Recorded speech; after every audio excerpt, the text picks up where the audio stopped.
Okay, so we are going to create a real life application. Obviously this application will not make use of database as such, will not use database access in this. A simple application. It's a dynamic web project as usual. Spring MVC forms. It's a forms demo kind of. I'm just okay, I'll select this option, generate web XML deployment descriptor, and finish. You know what we have to do? We have to copy our jar files. Yes. Dependencies, required jar files we need to copy. So what I'll do is I'll just copy jar files from our previous project, which was again annotation based MVC project. So this one. Okay, let me just copy all jar files, copy, and I'll paste them in this lib. Paste. Then in web.xml we need to configure our Spring servlet. So it's servlet, inside servlet, name of servlet. Wait a second, servlet name. This time let's name it as Spring. Okay, then our XML file name will be spring-servlet.xml. Servlet class, it's org.springframework.web.servlet.dispatcher servlet. You might get a multiple choice question on this. What is front controller, or what is fully qualified class name of front controller servlet in Spring? Servlet load on startup. Load on startup, right. Without load on startup, on first request it will take little more time, because when you make a request then it will call this servlet. When you write load on startup 1, it will be initialized as soon as your application is started or loaded. Servlet name should be same, Spring. Sir एक बताओ ना, जब हम लोग run करते हैं run server, तो सबसे पहले कौन सा रीड होता है, web.xml की सर्वलेट? पहला web.xml रीड होता है ना, order? See, order is like this. First, Eclipse will convert this application into a web application format or a web application like structure. In that structure, there is no web content folder. There is a folder which directly contains your HTML and all static contents. You can say only web content folder is sent. Only web content folder is sent. Then inside that there is meta-inf and web-inf. Inside web-inf there is a subfolder called classes, which is not visible here in Eclipse. And that classes folder contains all your compile.class files. Okay, so only this much section is sent to Tomcat or application server for execution. Now as soon as this entire application is deployed on application server, application server will read all resources from meta-inf file. In case if you are using Apache Tomcat, you can configure resources using context.xml file. But if you are using WebLogic doesn't use context.xml similar to Tomcat. WebLogic's XML files are different. JBoss has different set of XML file where you can define your resources. So basically all your resource definitions will go in meta-inf and they are loaded first. Then it goes to web-inf and it will load your web.xml file if it is present. Okay, and if it is present it will load it, it will read all servlet mappings and everything, and if you have any mistake in web.xml, your application will fail to start. Yeah. Anyway, so we are using this default servlet approach here. Okay, let's just close this. Now we need inside web-inf we need to create that spring-servlet.xml file. And how we do that? File, other, let's type here spring configuration file. Let's name this file as spring-servlet.xml. Next, here we'll be using AOP, context and MVC. There is one more, MVC. AOP nahi, because we are not using AOP proxies anywhere. If you have some cross-cutting concerns defined, you can use AOP. Okay, AOP is indirectly used by the default annotation. If you are also using AOP, you can just mark this tag and start using it. Next, finish. So my spring servlet.xml is now ready. Now what all things we need to define first? The context thing, context component scan. As usual, I am going to scan my entire com.mahindra folder and all its subfolders. Then we need to enable MVC default handler. Then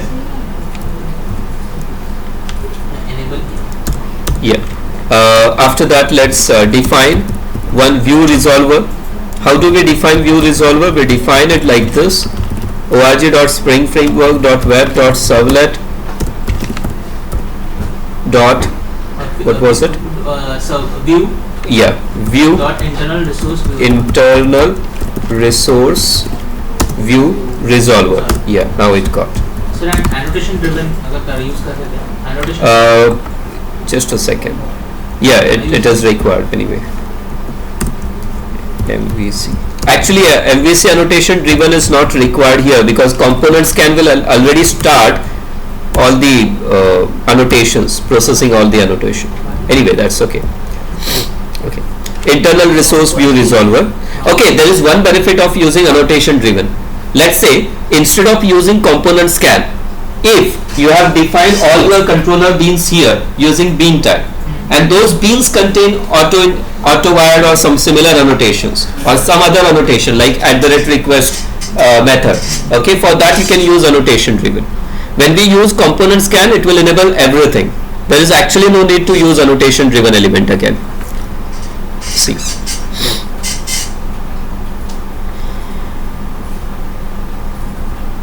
This tag implies effect of annotation config tag.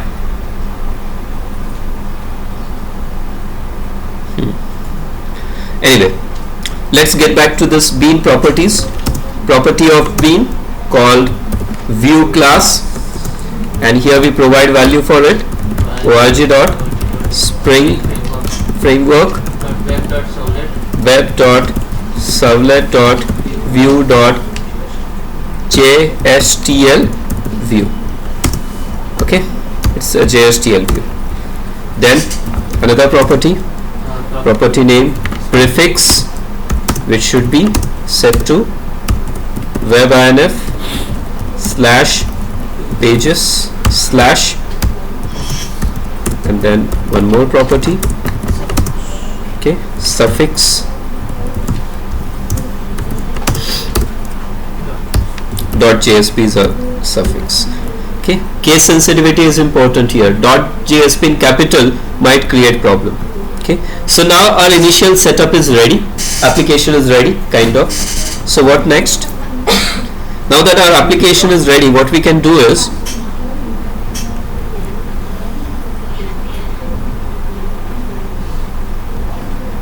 we can start working on rest of my application. Yeah, let's create a model class first. It's a class, Java class, and I'm going to put that class into com.mahindra.models package, and let's name this class as product. And I'm just going to provide all the optional Java Bean conventions as well, like implementing serializable interface, providing all private fields like private integer product ID, private string name of product, and description of product. Okay, I'll make all getter setters for them,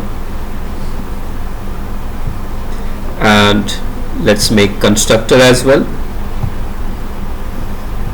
parameterized constructor, and one empty constructor, default constructor. So this is a complete Pojo class which I have made. Okay. Yeah. Now this class doesn't need any kind of Spring specific annotation because we don't use annotation on model classes. Okay, it's a model class. Next one is going to be my service class. Which class? Service class. And I'm just going to put that into services package. Services package should be named as product service. Okay, this product service class will have several methods, and this is going to be annotated with @service annotation. Okay, yes. Now what I'm going to add here is private list of products, then couple of methods, public void add product p. Okay, I almost forgot import statements. Import java dot util dot star. Okay, add product, what it will do, it will just say products dot add and then add it, ignoring all duplicates and every other thing, every other minor detail. Let's have a constructor as well, default one. Here we'll just initialize this product to new linked list. You remember in JSF we had application scoped beam. Now how to make this application scoped for entire Spring application? You actually don't need any special annotation for that, because in Spring all beams are by default singletons. All beams are by default singleton beams, so you don't have to worry about that. There will be only one instance of this service class for entire application. Okay, yes. So this is add method. Let's create another list method that will get us all the product. Get products. It will simply return this product list.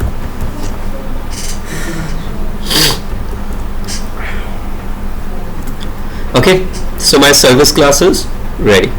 So what next? Next is my controller classes. Okay, this class already has service class. Let's give it a name. Okay, let's name it as service. Actually there is no need to provide any name to this service class, because anyway we are going to use @autowired element that will scan it by type. Okay, or that will inject it by type, autowire by type. Okay, so name did not be mentioned anywhere, but that's okay. Now this is my class. Here I am going to create a product controller class. What class I am going to create? A product controller class. Yeah. Oh, wait a second, we should make changes here. We should shift it to some other package. New package com.mahindra.controllers, and let's drag and drop it. See, package name automatically changed to controllers. Yes. Okay, now what next? We need couple of annotations on this, like @controller annotation, and I'm going to add a request mapping annotation as well. Value is equal to /product. Okay, and this time I'm going to do something very strange. Again another request mapping, and this time for this request mapping value is add. Yes. So can you guess what exactly will happen now?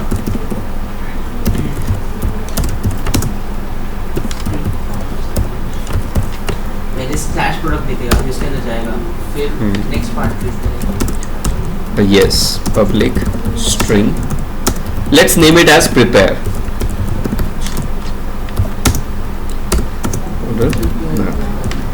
Okay, now let's see what exactly will happen, or what exactly is going to happen. Now in order to call this method, prepare method, your URL must be product/add. What should be your URL? Product/add.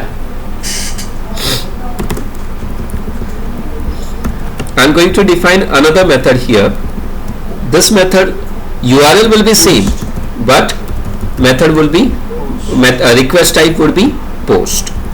Let's name this method as submit method. Sorry, let's name this method as submit method. What happened? Value भी दीजिएगा. What value? दूसरा आपने नया बनाया. No, value will be same. One is for get and one is for post. One will prepare a form and another will perform form submission. Okay, let's make one more. Now this is going to be a bonus method.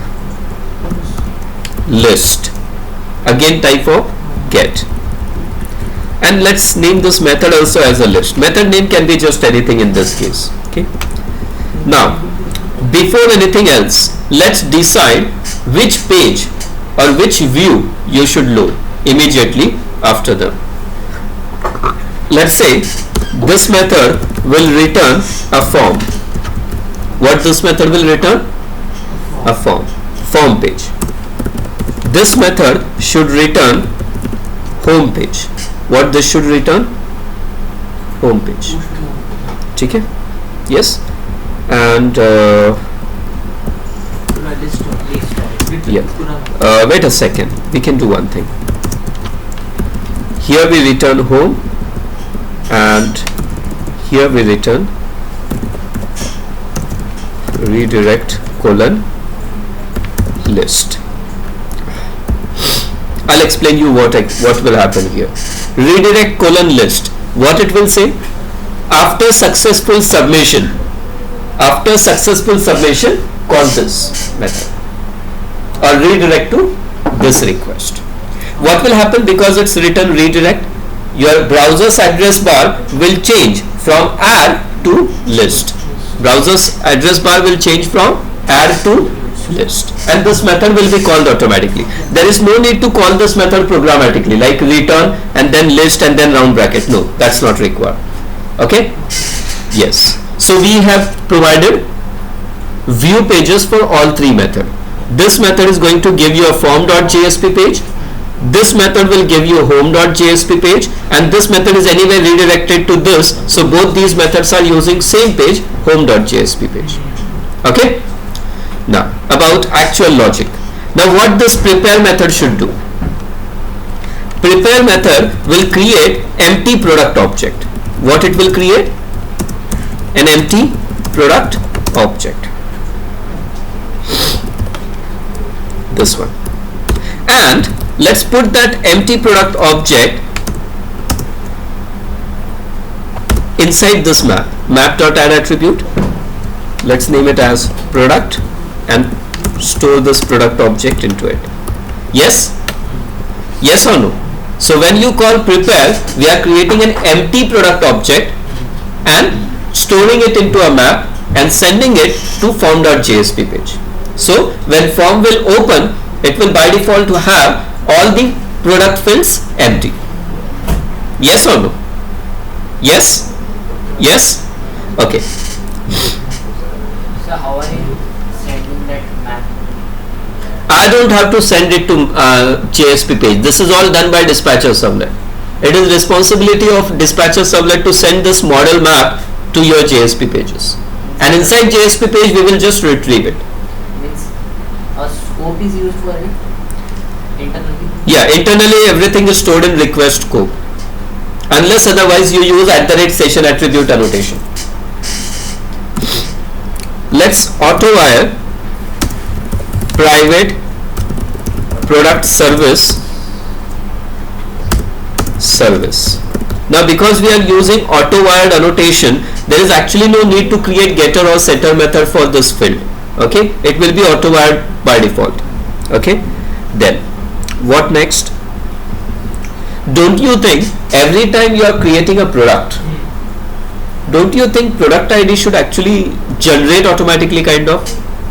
That would be great, no? Like first product will have product ID 0. Yes or no? Second product should have product ID 1, 2, 3. Actually this logic is not correct for this program. Okay, it has lot of problems. In real life application, IDs are generated at database level.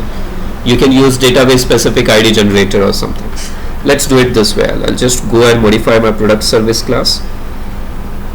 Okay, public integer size. This should return products dot size. Okay.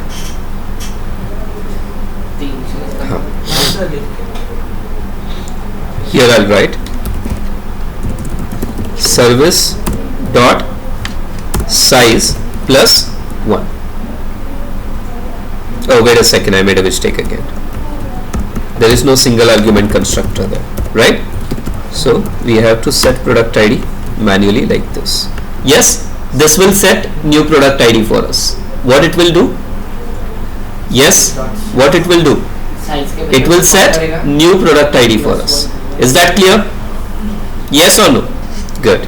So product ID will be set already. So when that form will open up, product ID field will be already having some value, 1, 2, 3 or 4. It will be already there. Okay. Now what this method should do then? Post method. Now there is a simple concept here. Same model is used by this method and this method, both of them. By this and by this.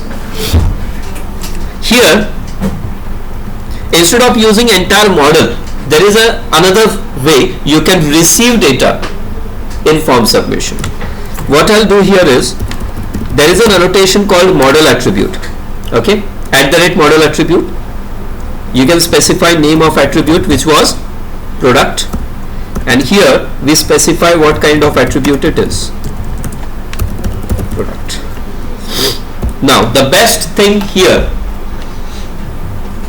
in Spring, when you perform form submission, instead of giving you one integer and two strings, Spring's dispatcher servlet will give you entire product ka object.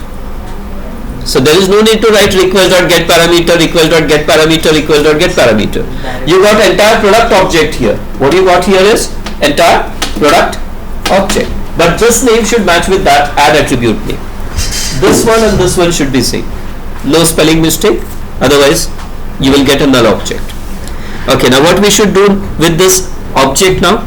Can we just pass this product object to our service class? Service dot add product. It's not P, it's product, this variable. And let's put one just out. Store new product. Is that clear? Now what this list method should do?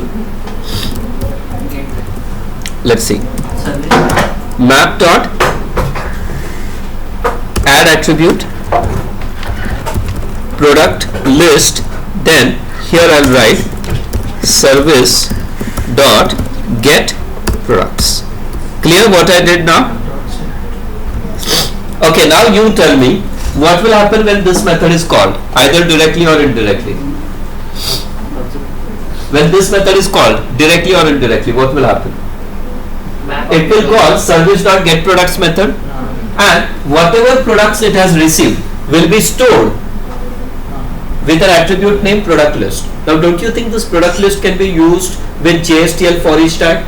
C colon for each items equal to dollar curly braces product list, then individual element where is equal to P, and that P can be displayed inside for each loop using TR, TDs, tables or list tags or whatever you want to display. Yes? Now look at this. This method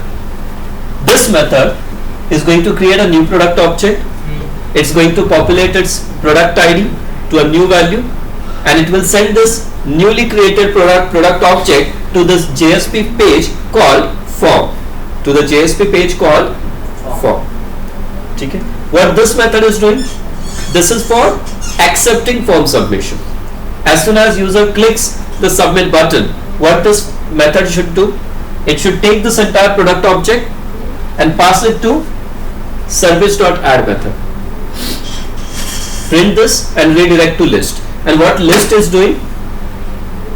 It's retrieving all the products from service, storing them in a request attribute, product list, and loading home.jsp page. So now tell me how many JSP pages we need in this program or this project. How many? Just two.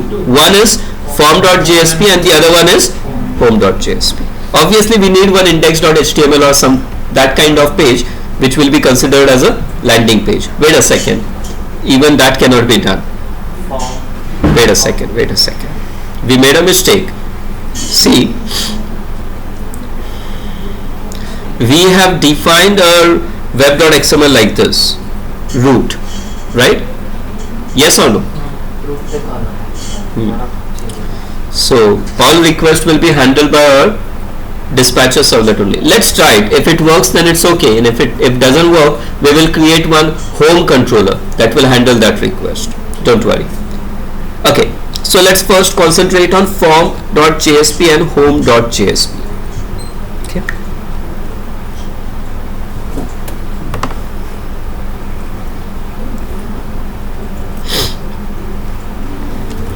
It's a folder called pages. Inside this folder pages, let's create JSP file, home.jsp. And what all things we are going to put in home.jsp page? First of all, we need JSTL tags. So %@ tag library URI is equal to JSP/JSTL/core and prefixes C.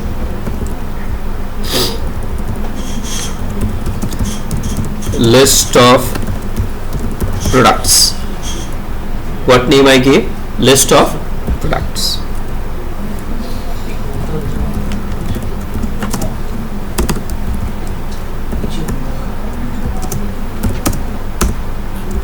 Here we'll write same thing, product list with L capital. Okay, and then variable is equal to P. Here let's just display them. P dot name, P dot product ID, and P dot description. This should call appropriate setter methods to display data. We can't run this page directly because it's not ready yet. Okay. What other page we need? We need form.jsp. Yes? Now this form.jsp is little tricky.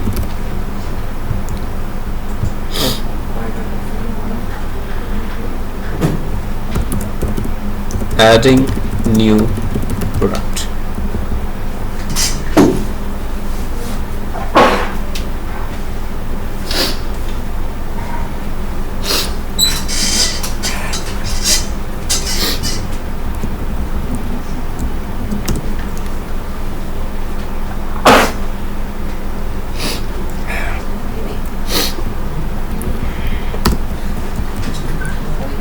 This time we need another tag library, Spring tag library or Spring UI tags library.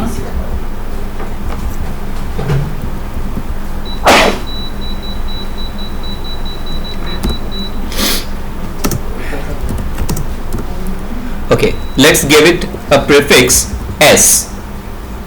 Okay, this is a tag library provided by Spring framework solely for the purpose of creating HTML like forms or for creating forms. S:form. Now these form tags are very much similar to HTML tag. They have got action attribute where I'll write them add, method attribute which will be set to post, right? And then let's define each and every value like product ID. For product ID, let's use S:input path is equal to, wait a second, I need a model attribute as well.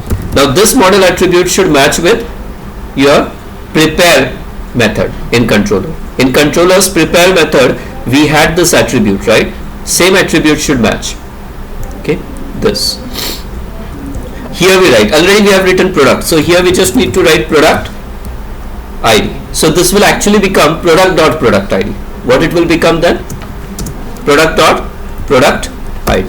Can we set it to read only? Yes. Why read only? Because we don't want anyone to change that name. Okay. Then next is input again. Path is equal to name of product with again BR tag. Then description of product. For description, let's see what other tags are there in S:.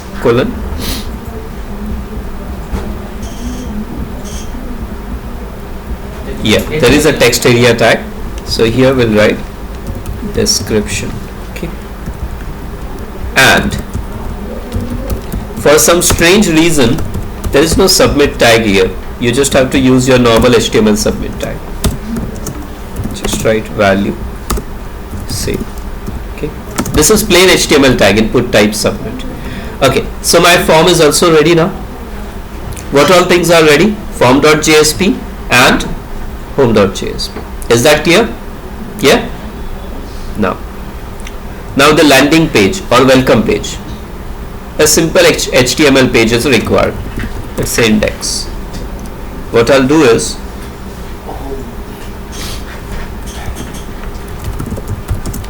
MVC demo.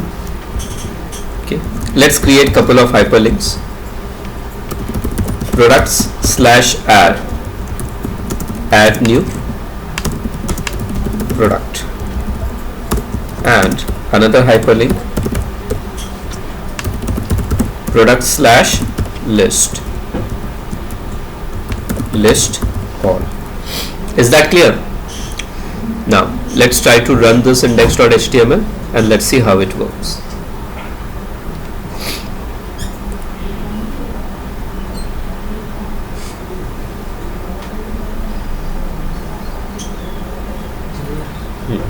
So okay, it's working. There is no custom home controller need to be created.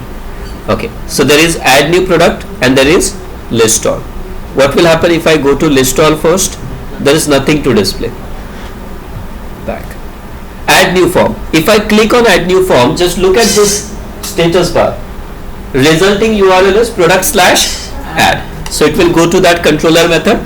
Can you see product ID 1 is already populated and it is read only? I can't modify that. Now let me write name of product as Dell Calico Inspiron 15. Okay.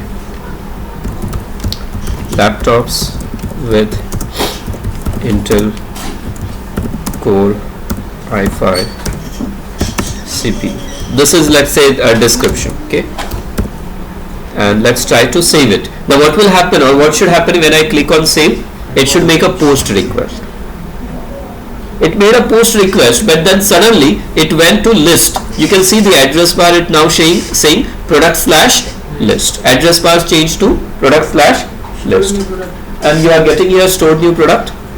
It's already stored because of that, and there is one product over there. Yes, let's get back here.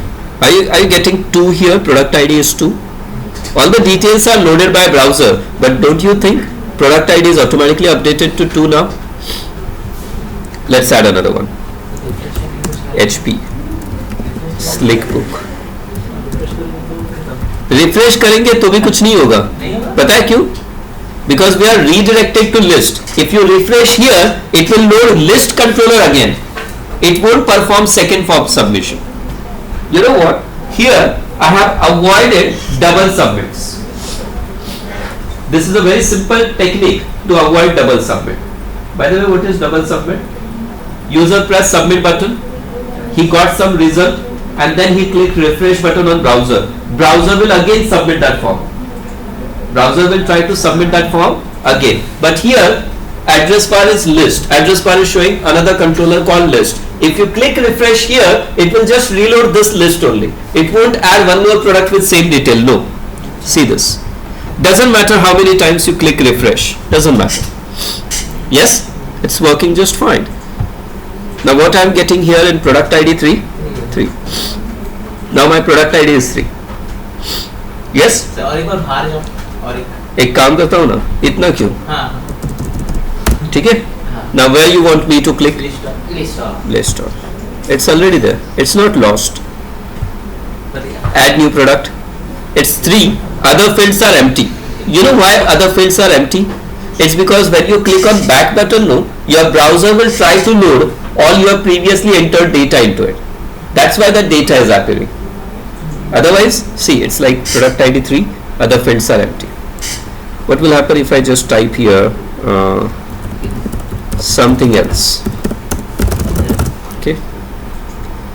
Let me just submit it. showing 3 records. Let's go back here, refresh it. Wait a second. Add new product. Are you getting 4? Yes, it's working, no? Yes or no? Okay, but this program has a small flaw or a small problem. Okay, what will happen if there are multiple users trying to do same activity? Let's see. Let me just copy this to a new browser window. If I paste it here, it's again showing product ID 4 here, product ID 4 here. Let me add some product. Okay, now both the products will be saved. This is product with ID 4.